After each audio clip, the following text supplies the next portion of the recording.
Hey guys, welcome to today's episode. So today I want to answer the question, is it better to be a specialist or a generalist in your career?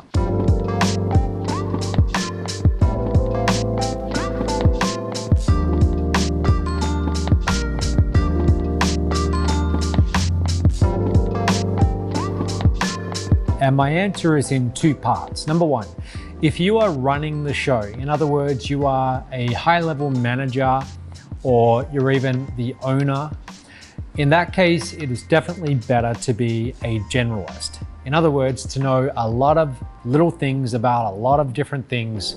That's really important. And the reason why that's important is because if you're hiring people, let's say you're a manager in a company and you're making hiring decisions, then you want to know enough to know, does this person know what they're talking about in this role?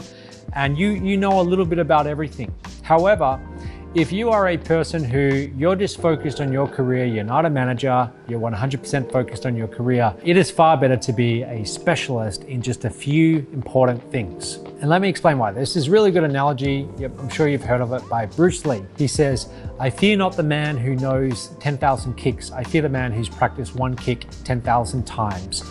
And continuing with that analogy, many years ago, about 15 years ago, I started getting into boxing, and it was always just a hobby. I never competed. I was never that good at it, but I did it more for fitness. And one of the first things that I learned when I went into a boxing gym, I was maybe 17 years old, is that it's all about the basics. In boxing, it's an extremely simple discipline when it comes to martial arts and the fighting arts.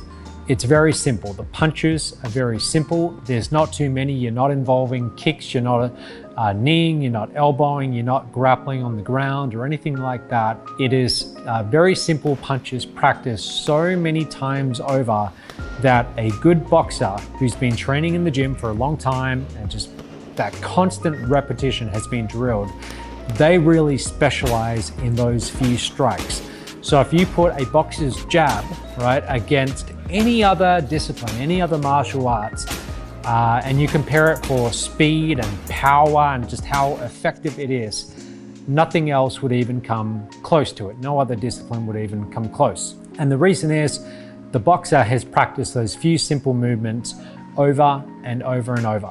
Okay, they are truly specialists in those few strikes. So in your career, it's pretty similar. Let's say you are a programmer, okay, and you know a few different coding languages, and you don't know 20 different coding languages, you know just one or two, but you are a true specialist in them. You've been practicing them for over a decade. You know them so well that you can call yourself a genuine expert. In my opinion, it is far better that in your career, you focus on specializing in just a few things. Could be 2 or 3 things, rather than trying to spread yourself, your talents, your expertise over 20 different things.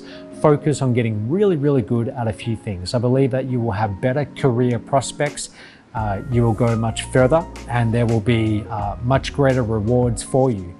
Because again, when I was involved in managing people, when I would hire people, I would look for people who were truly specialists at what they did. They'd been doing it for so long that if I had a choice between them and someone else who changed their career every 1 or 2 years and never got really truly masterful in any one thing, then I would always go for the specialist. So I hope that helps you in some way. Don't forget to subscribe. If you want to learn some new skills and become a true specialist, it all begins with getting the right training. So on my new platform, strivecourses.com, we are focusing on teaching career skills such as video editing, photography, coding, front-end development. There's a whole bunch of different skills. So check them out on strivecourses.com. But don't spread yourself over 10 or 20 different ones. Focus on just a few and practice and get really, really good. Specialize. Hope that helps you, and I'll see you in tomorrow's episode. Speak soon.